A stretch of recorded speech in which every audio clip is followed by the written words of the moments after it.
Dream Image English Learning Point, the name of quality and the symbol of confidence. আসসালামু আলাইকুম সুপ্রিয় শিক্ষার্থী এবং যারা এই ভিডিওটি দেখছেন সবাইকে ড্রিম ইমেজ ইংলিশ লার্নিং পয়েন্টের পক্ষ থেকে সাদর সম্ভাষণ। আমাদের নর্থ বেঙ্গল শীতের স্বর্গরাজ্য। আলহামদুলিল্লাহ এবারেও শীত পড়ছে, গত দিন থেকে বা 2 দিন থেকে অনেক ভালো শীত। তো সব কিছু মিলেই শীত যেরকম হয় সেরকমটাই হচ্ছে বা হবে, এটাই স্বাভাবিক। হয়তো বা কিছু মানুষের কষ্ট হবে, কিন্তু প্রকৃতি তো প্রকৃতির নিয়মে চলবেই, থেমে থাকবে না। তো যাই হোক, আমরা ধারাবাহিকভাবে ভয়েসের যে আলোচনাটা করছিলাম সেটার মধ্যে আমি 2টা এনবি একটু আলোচনা করব। মানে এটা কেউ রুলস হিসেবেও নিতে পারে অথবা এনবি হিসেবেও এটাকে রাখতে পারে, যেটা ভয়েস মেকিংয়ের জন্য বা ভয়েস হয়তো বা অ্যাক্টিভ টু প্যাসিভ এই ট্রান্সফরমেশনের জন্য মোস্ট ইম্পর্ট্যান্ট। তো এখানে এনবি দুটো কি কি আমি একটু বলে দিই।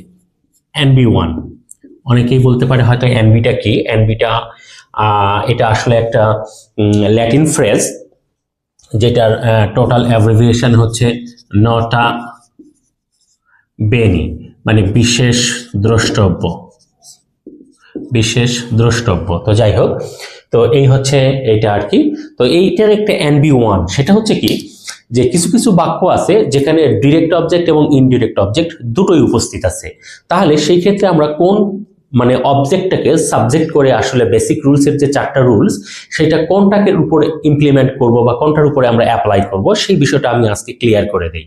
তো সেটা হচ্ছে, যদি একই বাক্যে ডিরেক্ট এবং ইনডিরেক্ট উভয় ধরনের অবজেক্টই থাকে, তাহলে অবশ্যই আমরা আগে ইনডিরেক্ট যে অবজেক্টটা, দ্যাট মিনস ব্যক্তিবাচক যে অবজেক্টটা, সেটাকে আগে প্রাধান্য দিব এবং সেইটাকে বেসিক রুলসের 1 নম্বর অনুযায়ী অবজেক্ট থেকে সাবজেক্ট করে বাক্যের প্রথমে লিখব।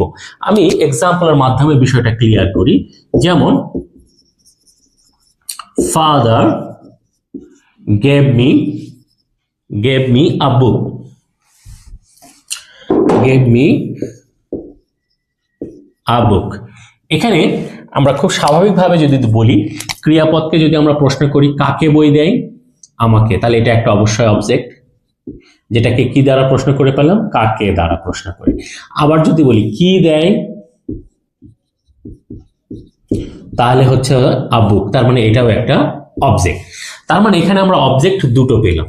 এখন প্রশ্ন হলো, ভয়েস করার সময় কাকে আমরা প্রাধান্য দিয়ে যে বেসিক রুলসটা আছে সেটা ইমপ্লিমেন্ট করব। তো এখানে যেটা ইনডিরেক্ট অবজেক্ট, আমি আগেই বলছি এটা হচ্ছে ইনডিরেক্ট অবজেক্ট আর এটা হচ্ছে ডিরেক্ট অবজেক্ট। আমার অবজেক্টের ক্লাসে এগুলো ক্লিয়ার করা আছে, যদি কারো সমস্যা হয় সেটা সে দেখে আসতে পারো আর কি।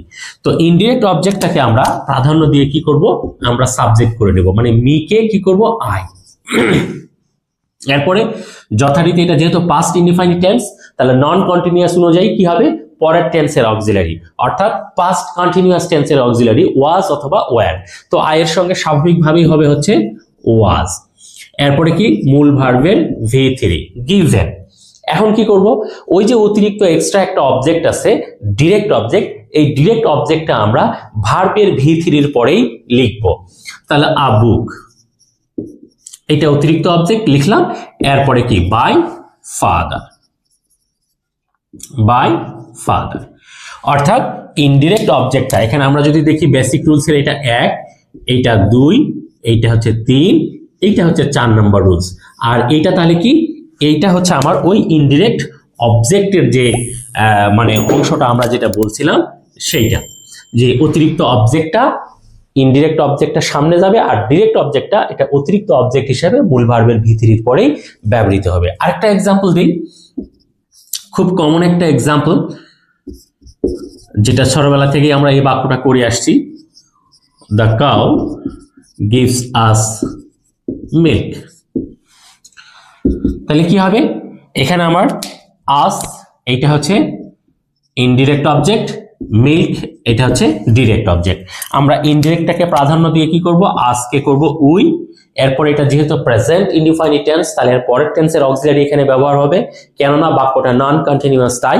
অর্থাৎ এখানে পরের tense present continuous tense am is are, তো উই এর সঙ্গে স্বাভাবিকভাবেই হবে হচ্ছে আর।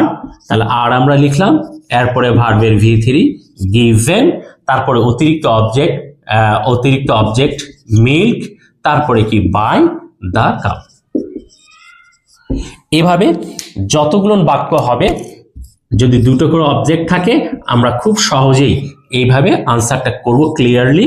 অন্য কোনোভাবে হয়তো বা করা যায়, কিন্তু এটা হচ্ছে অ্যাপ্রোপ্রিয়েট। কর্তৃত্ব অবজেক্টটা যদি আমরা বাক্যের শেষে অনেকেই কেউ লেখে, হ্যাঁ সেক্ষেত্রেও হবে, তবে সবচেয়ে সুন্দর অর্থ দিবে যদি মূল ভার্বের V3 পরেই ওটা লিখে, তাহলে অর্থটা প্রপারলি আসবে। আশা করি সবাই খুব ভালোভাবে বুঝতে পেরেছো। আল্লাহ হাফেজ।